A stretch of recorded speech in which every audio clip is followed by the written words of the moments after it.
Ladies and gentlemen, welcome back to the channel, and what a week it's been for Celtic Football Club. From the return of Kieran Tierney, to the change of a badge on social media, to all the transfer rumours that have come along as the days have gone by. We have a lot to talk about this afternoon. Stories about Lennon Miller, Josh Doig and more, so bear with me. I want to try and get through things as quickly as possible while also saying thank you for getting us to 50,000 subscribers.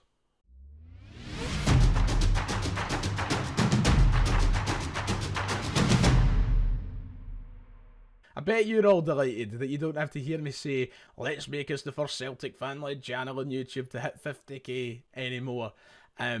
Seriously, thank you guys. And I don't want to take too long in this video to say thank you. I will wait till next week and I'll make a video talking to you before I go on my holidays, but I cannot make it clear enough how grateful I am and how lucky I am to be in this position. We are the first Celtic fan-led channel on YouTube to hit 50,000 subscribers, and it's been 9 years of hard work, and it's been mostly down to you. I come on here and I talk absolute nonsense, and for some reason you listen, so I must be doing something right. Thank you, I really do appreciate it, and we'll keep this train moving. Next stop, let's overtake the capacity of Ibrox, shall we? That would be nice. Like and subscribe, let's get into today's video. So today we're going to start with Lennon Miller because his name is doing the rounds on social media at the minute after reports emerged yesterday that Sunderland have entered the race to try and sign him in this transfer window, and it might be Celtic's biggest stumbling block yet. Now I know what you're thinking, Sunderland, surely we can compete with Sunderland. Even though they've just been promoted back to the Premier League, Celtic has to be a more attractive destination than Sunderland. Well, that's not the stumbling block necessarily. What is the price that's being mentioned, because articles like this and the Scotsman yesterday saying that Sunderland are eyeing and readying a bid to beat Celtic to transfer the 10 million rated ace. Yes, 10 million pounds. The article went on to say that Celtic could be set to lose out on long-term target Lennon Miller this summer after a new report claimed that English Premier League side Sunderland are ready to launch an ambitious £10 million deal for the highly rated Motherwell and Scotland midfielder. The in-demand teenager has been linked with a move away from Motherwell, entering the final year of his contract with the likes of Celtic, Rangers, Strasbourg and Dortmund, and a number of other clubs across Europe being interested in the starlet. £10 million. If that's the case, we can wave goodbye to that. Trust me, I take no joy in saying that. I have been a massive advocate for the signing of Lennon Miller for the last 12 to 18 months on this channel. I have made it abundantly clear my position on trying to sign Lennon Miller, and I would love Celtic to push the boat out and get him. But £10 million. Number one, I just don't see why they should spend £10 million on him. As much as I've said I would do anything, there is a line. And I just know that the club wouldn't. The club aren't going to spend £10 million on a teenage midfielder from Motherwell. And you might be a huge fan of him, as big a fan as there could be of Lennon Miller, but there is truly little justification for spending £10 million on him. And if there is truth in these stories that are surfacing, there might not be, but if there is truth in them, then I don't think it's happening this window, and maybe we've just got to accept that Lennon Miller won't be a Celtic player. £10 million is a huge investment, and don't get me wrong, I would love him to be here, and if somehow Celtic did pay the £10 million, do you know what? I'd applaud them, I'd welcome him at the club, and I'd be cheering him every week, and I'd expect to see him in the team every week, quite frankly, for £10 million. But I just think that the risk probably outweighs the reward when it comes to a price tag that high.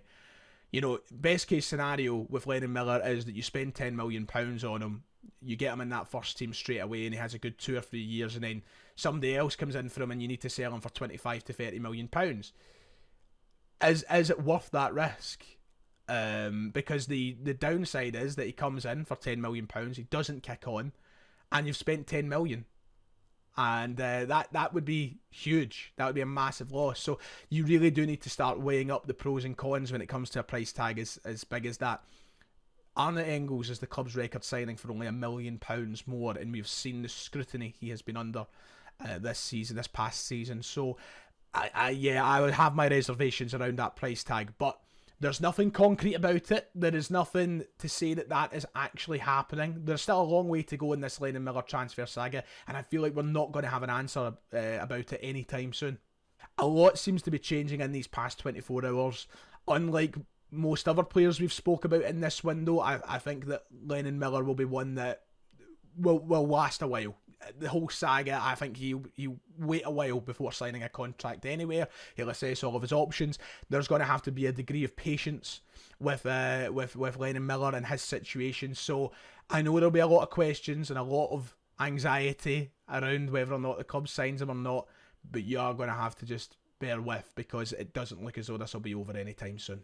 I mean, Lennon Miller has said that himself. These were quotes from him in an interview with the media, saying that I've got a year left on my contract, so my focus is to go back into pre-season, work as hard as I can get and get ready for the season. You get these big clubs mentioned, but it's only speculation. You just need to try and focus on what you're doing, and that will take care of itself. So yeah, a year left on his deal. Another reason why Celtic just wouldn't pay £10 million, and that's just fact. The thing is, there are rumours circulating at the minute that Lennon Miller is going to sign a new Motherwell contract so the club can get more money, a sort of gentleman's agreement, if you like. I mean, that would put him down in legendary status at Motherwell. That would be huge for that club. Would be massive, and it would be huge respect on Lennon Miller's part as well to do such a thing. If that happens, yes, then I can understand why the fee would be as high as £10 million.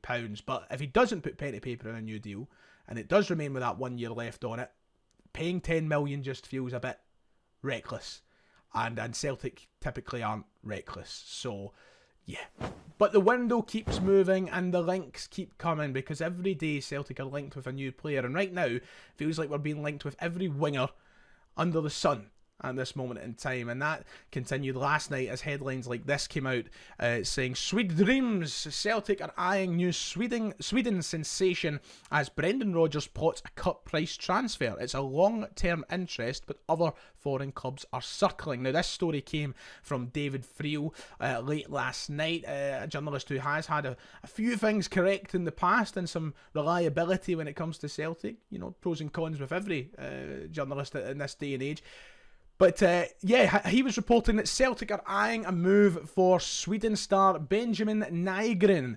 The understanding is that Nordsjælland's playmaker is on Brendan Rodgers' radar as he looks to boost his squad. But Celtic face competition from the likes of Anderlecht and Copenhagen for the 23-year-old. So a name that we haven't heard before, Benjamin Nygren, currently playing in Denmark. The top flight of Danish football, now a Swedish international, has been in very good form as of late and coming into the last 6 months of his contract. So this is the interesting part of the article. Nygren is out of contract in 6 months and could be available for a cut price £2 million fee. He recently broke into the Sweden team after a standout season with Nordsjælland in Denmark. So yeah, a right winger right now in the form of his life for his career thus far, and available on a cut price fee this summer. Could this be a realistic right wing option for Celtic as all these wingers get linked with the club? It's looking like it could be, and one whose stats really do impress me. However, the interesting thing about Benjamin Nygren is that he's been used as an attacking midfielder over this past season. Even though he's naturally a right winger, he's done really well from the number 10 position. That's where he's been getting the best out of himself this past season, and where he's racked up the bulk of his goals and assists for Nordsjælland since joining them a few years ago. So he's aware of the interest, he's aware and has confirmed that he will leave Nordsjælland this summer. So maybe you can call that coincidence. I don't know if it is coincidence, but the fact that this story about Celtic being linked with him has came out after he's confirmed he will leave is certainly one to keep an eye on. 107 appearances for Nordsjælland in his career thus far, 35 goals and 8 assists. He enjoyed a great 24-25 campaign, 15 goals and 4 assists inside 30 league games. He has been a standout in the Danish top flight over this past year, and now available on a cut price fee, could offer some real value to Celtic, to say the least. So this is one that's going to be interesting to watch over the next couple of weeks, alongside the likes of Balak Wisha, Sondre Oriaseta, and all these other wingers we've been linked with. We know that Celtic like a bargain when they can find one, and this certainly does look like one.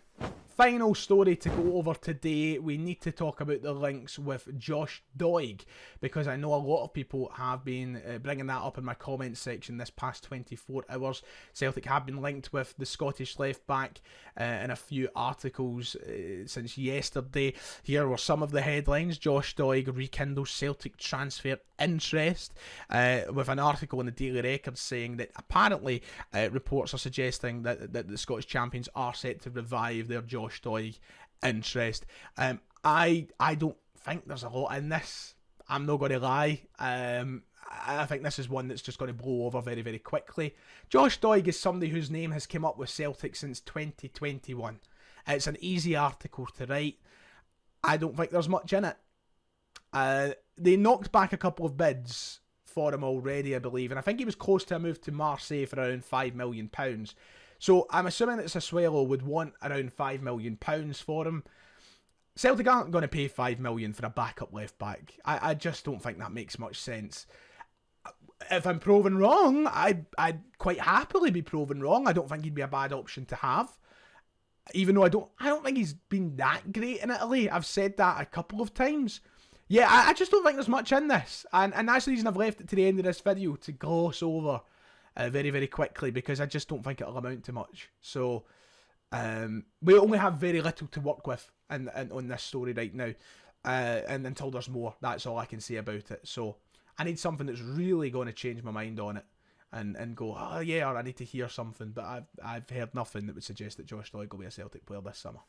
Right, that does it for today. If you have enjoyed, please make sure to hit like and subscribe. We will be on the ball for the remainder of the summer transfer window, don't you worry. Even when I'm in Santa Ponza, you know you can trust me. Right, until then, until next time, take care of yourself, and God bless. See you later.